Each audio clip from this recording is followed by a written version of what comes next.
Hi, everybody. It's Miss Celeste, your instructor for ECE101.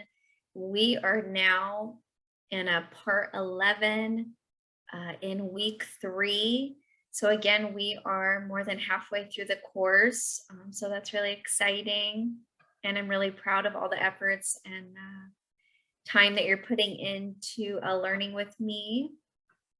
So tonight we're going to focus on Waldorf philosophy and just kind of dive into that specific philosophy, a little glimpse into the classroom, and just how they approach learning for children, which in some comparison is very different than, say, other philosophies like Montessori or the Reggio philosophy, for an example. So Waldorf, really bases their education on communication and relationships. They really believe in the culture aspect, the social context that really supports children's learning. Before we get started, I am going to just kind of get a glance into our week, such as just making sure we're reading the books that are assigned here and the resources as well. I hope your discussions are going well. The communication is open and consistent. I hope you're asking a lot of great questions and learning from your peers, because that is a big part of this class. And then Saturday we have our, newsletters that I hope you're having lots of fun creating. And I really hope that you've reached out at this point for support if you needed that. Moving along, we have Sunday. We have our assignment 3 that's due, which is an essay regarding the standards with NAEYC. And of course, our teaching hours of reflection. I hope you're learning a lot through that, just kind of reflecting on your week, maybe something that you might do every week, or maybe it's something new, but I think it's a great tool as you're growing in your position as a teacher and your profession overall, to accomplish even long-term goals. It's important to just kind of self-reflect, as often as you can, really, just to kind of see your areas of growth and areas that you need some support in, so you can get that support. And thank you for those who have reached out and just asked me wonderful questions, and I hope I've been of help, and anyone else for that matter, please reach out. I'm here to support you, okay? And then lastly would be our live session reflections. Again, those are extra credits, so they are not mandatory, but please turn those in. All right, so week 3 course objective 11. So again, we're going to talk about Waldorf. Our goal here is for you to be able to demonstrate the understanding of Waldorf philosophy. So my question to you to reflect on is, what is Waldorf philosophy? Have you ever seen a classroom led through Waldorf? Have you taught? Have you just kind of did an overview before, maybe in another course? So tonight, I really just want to give you some helpful insight into what Waldorf is. So again, when you are discussing different philosophies with parents, you have a really good understanding of Waldorf. So Waldorf education, so it is very much nurturing the whole child by engaging the 5 senses.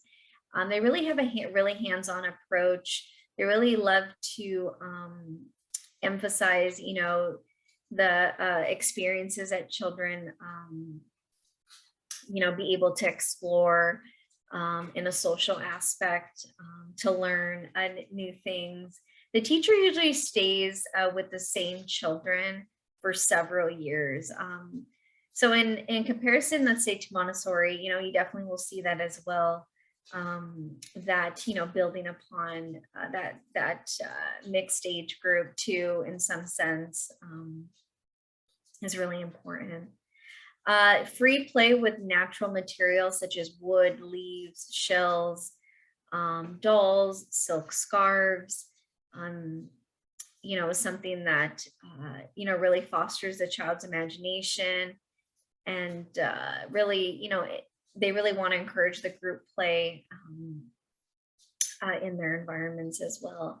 One thing I noticed, just to share a small story, when I went into a Waldorf classroom, I noticed that all of the dolls, for an example, did not have faces, which I thought was very different in, say, other classrooms. And the understanding behind that is really for the child to determine what that doll is feeling instead of already having an emotion, let's say, created for them, which I thought was very wonderful.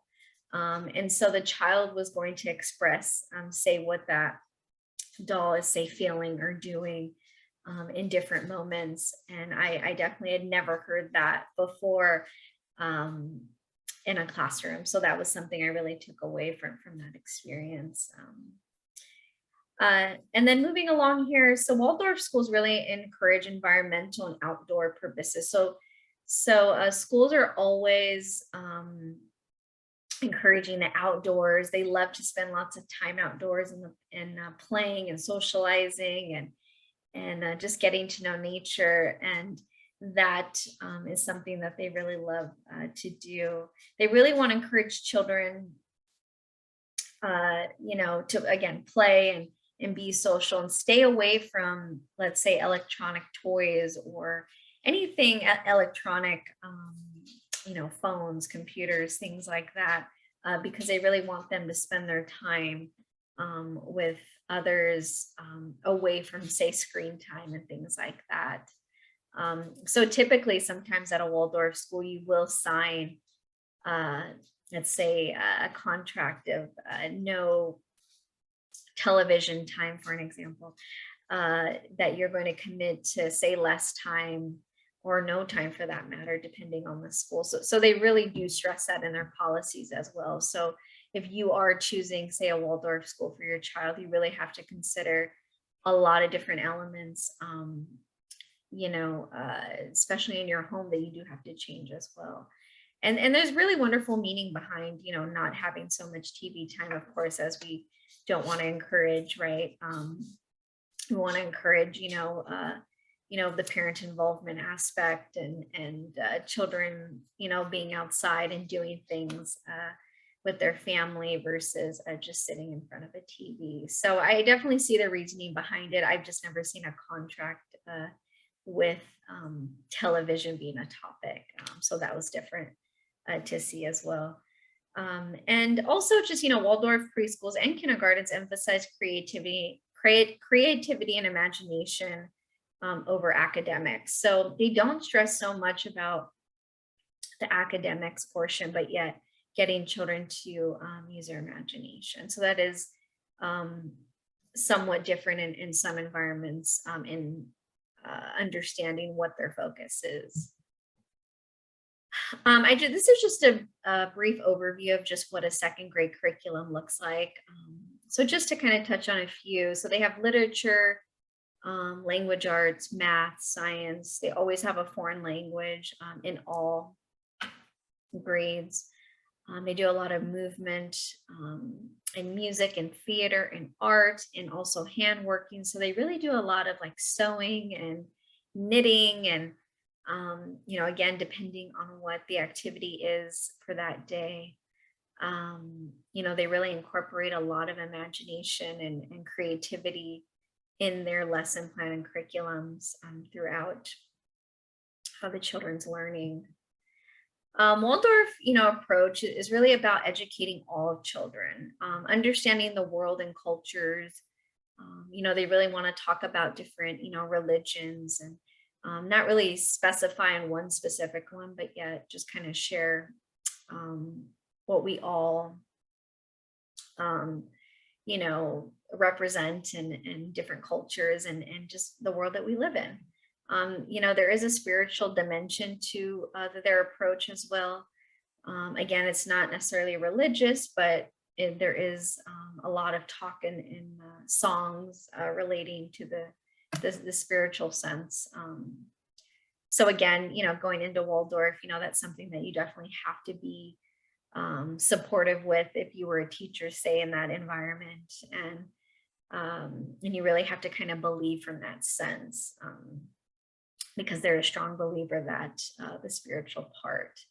And also families, they have a broad range of religious traditions and interests, and they definitely welcome different differences and just want children to learn.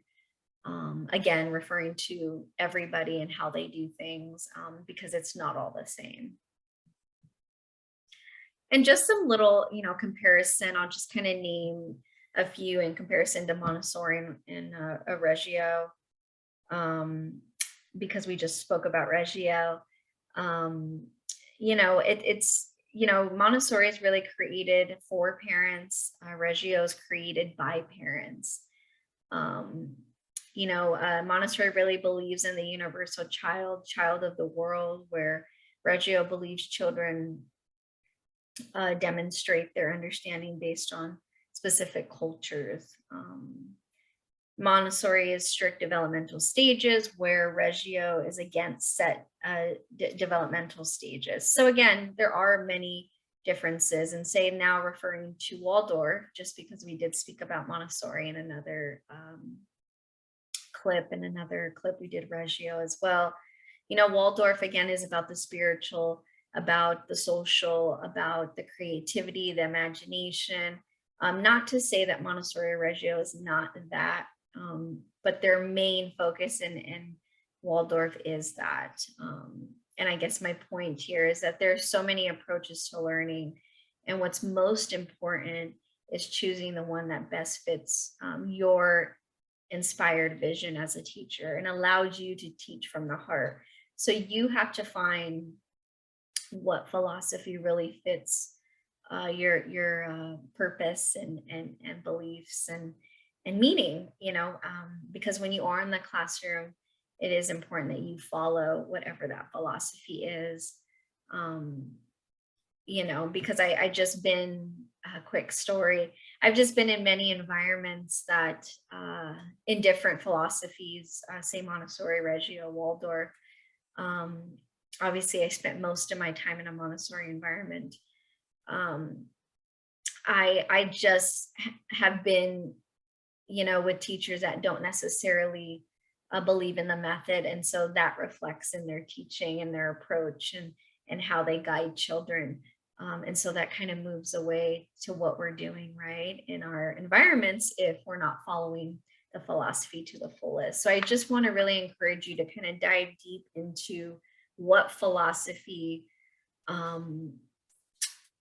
is your calling and inspires you to be great and inspires you to teach from the heart, because those are very important questions to ask yourself as you're learning and growing as a teacher. So I just really want to encourage that. I am just going to give you a little glimpse into a Waldorf environment here, just to give you some insight of what that looks like.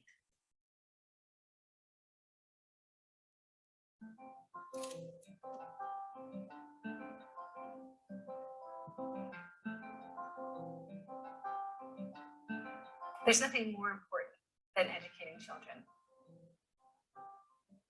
We have a play-based curriculum. And what that means is that the child learns through movement, learns through doing, through experiencing the world.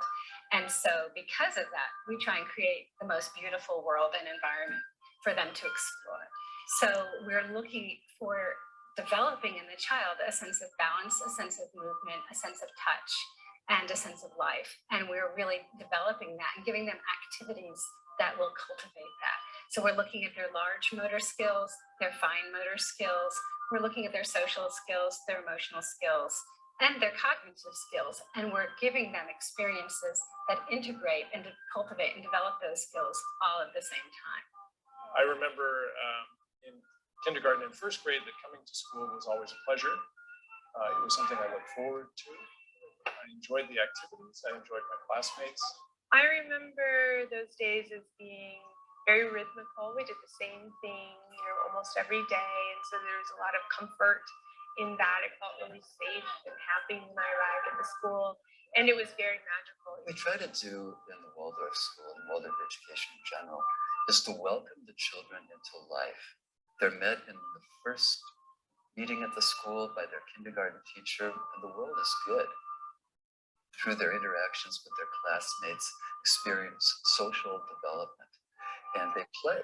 And through play, they gain understandings and develop the power of imagination. The other thing that we do in our early childhood program is create as home-like an environment as possible. We really believe that children should grow and be nurtured and really loved. For preschool, we were impressed by certainly the competence of the teacher. In addition to her warmth, she was just an intellectually alive person who could really bring stories to the children and was very English. We had this wonderful combination of grace and purposefulness. We are simultaneously educating the cognitive thinking skills, and we're doing it by appealing to the emotions and feelings of the child, and we're then bringing it into action.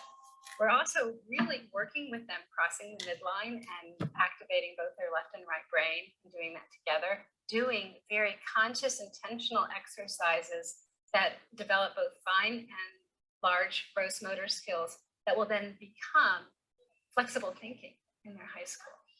The other thing that's very important to the child's day and happens every day is storytelling. I knew from when I was growing up that it was where I wanted my children to go. The preschool time is really about making the student feel safe and comfortable in their environment, making them feel confident with their friends. They really have a very living relationship to the world and to their imagination. Magic happens here every day.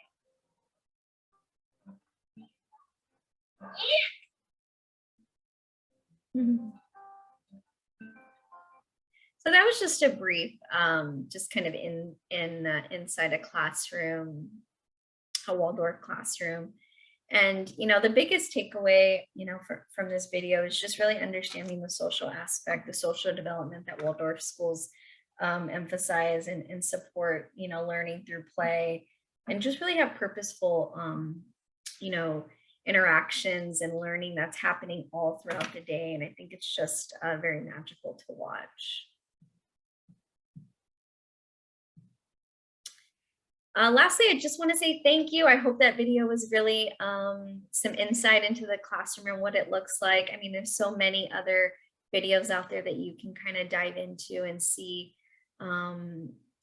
pertaining to different ages and specific areas of the classroom. But I hope that was just a good introduction to the Waldorf philosophy. I'm always super excited to learn with all of you. Our next stop would be part 12 of week 3. I also just want to give a few reminders that your reflections are due Sunday for extra credit for our live sessions after those. And then also just looking ahead into our ECE manual that is due next week in week 4, and just kind of getting, a glimpse at that and kind of what's to come.